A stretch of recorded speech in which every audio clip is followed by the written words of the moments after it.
about the Senior Bowl here a little bit. That's been going around.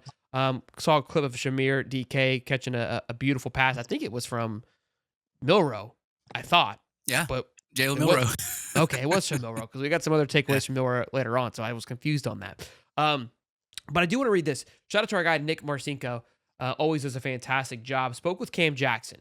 And we've talked about this on the show. Our thoughts of the changes on the defense, right? What happened last year? What was the big change? We kind of we got to it, but hearing Cam talk about it, a player who's not going to give you the coach speak, was very refreshing. So here's what he had to say. Again, shout out to Nick Marcinko at Gator Country. Great write up here if you guys want to go check it out. Go check him out on Twitter. He's been on the show before. Guy does a phenomenal job. But he said, I'll probably say when we lost to Miami, that was a wake-up call for us, just going into that bye week before we played Tennessee. Everybody was just competitive, going out there to practice, competing every day, just pushing everybody to their limit. We heard that.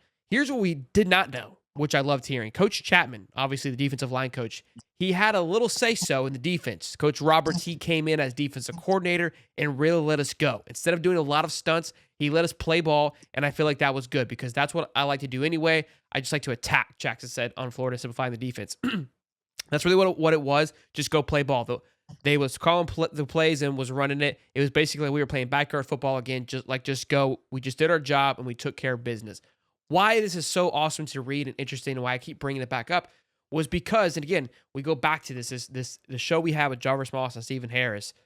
Literally, the week before everything changed, this was what they were saying. They're like, well, just let them play, cut them loose, all those things. And the fact that Ron Roberts came in and was able to do that, and that's what excites me going into next year because it really seems like he's going to be the guy heading into next year, given the fact that he was also at the Shrine Ball talking with a few guys.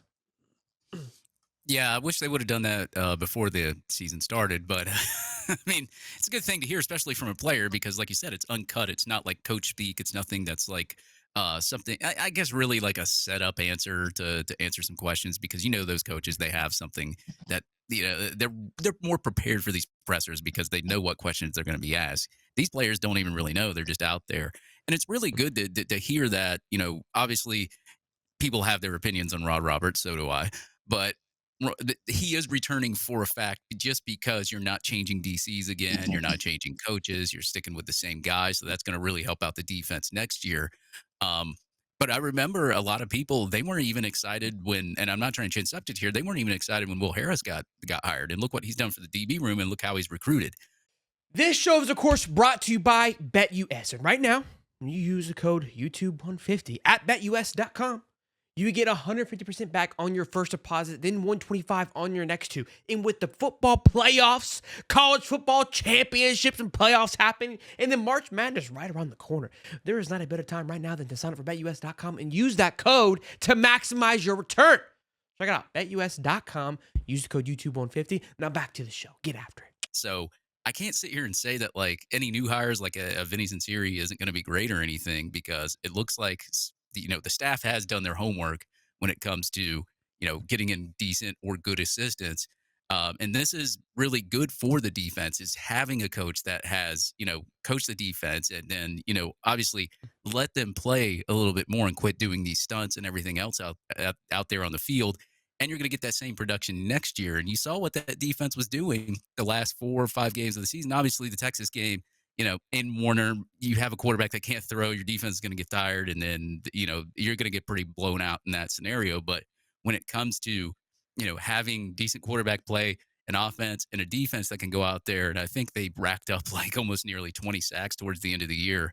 It's pretty good. I mean, obviously, you had Florida State, you had Tulane. Those were pretty overmatched opponents.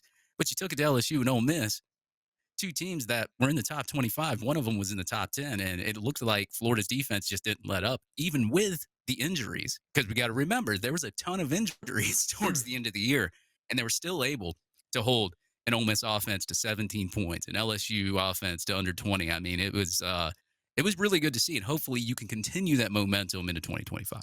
That's where I wasn't I wasn't too concerned. People wanted us to go make a big hire on DC, and again, there was some people were wanting to keep Ron Roberts, but we were kind of hearing that he wouldn't stay. But when he was at Auburn, we took him from Auburn, he came over. I remember talking to Jake. He's like, "Look, that's a great pickup." And I said, "Look, I feel like we were kind of getting if Austin can flourish to what we think he should be, and on top of Ron Roberts, that should be really good." Obviously, Austin really didn't pan out like I thought we thought he would be. So I think he did a good job kind of probably falling into his role, what he was expected to do, but he wants to be a DC, rightfully so, and it just wasn't working out here. So Ron Roberts stepped into that role, and there was a massive difference. So what is exciting to me is maybe, if they're able to just maintain that momentum and continue that mindset of like, let us play, let us attack, let us be aggressive, and not have any of the confusing things, we can hit the ground running from week one versus finding a rhythm week four, right? And then slowly building on that as the year goes, and especially with how the season is, it starts off a little bit easier the first 2 weeks, which is important. He also said too, Yeah, which I love. Go ahead. I was gonna say, yeah, even if you were to switch defensive coaches, if they still just allow them to be them and then play defense, I think you're still sitting in a good spot. Absolutely. He said Caleb Banks and Tyreek Sapp, they're going to be big parts of the defense for sure. Jackson said, you got guys like Micah and DeAndre Robinson who stepped up last season. Micah Bora, they helped us a lot win games, and these are guys that we've been talking about on this show. Of course, the defensive line, the quantity and the quality there has been questioned. Did we do enough in the portal there? We did miss out on the Ohio State kid, Hero Kanu. He did end up committing to Texas, which was my concern when I talked about it on Monday, given the fact that he did visit, and he also visited Georgia too. So he went to Texas, Florida, then Georgia, and ultimately ended up at Texas. So whether I don't know if it was an NIL deal with him being a German kid. I'm not sure how that even plays a factor, because I remember Crawshaw wasn't able to take advantage of all the NIL stuff. So maybe there's other payments, but not NIL Yeah. style of payments happening. There's workarounds. There's There's workarounds to that. I'm sure. I'm sure. So, look, I loved hearing him give those guys compliments to DeAndre Robinson and Michael Boras again, in the top of Jamar Alliance, who we keep referring to, because a lot of people are saying, like, where's his depth at? It's like, look, this young group coming in. DeAndre Robinson was a true freshman last year alongside Michael Bora. On top of the guys we also brought in, hopefully they can do some great things moving forward. So, great stuff in the Senior Bowl. And Shamar James is doing a great job there as well from a few things that I've read. So, these practices where they really make their names. A lot of these guys, I don't think they even play. Like last year, I don't think Ricky Pearsall played in the game. Just really made a name for himself during the practices, from what I recall. And obviously, did a lot of great things. He ended up being a first round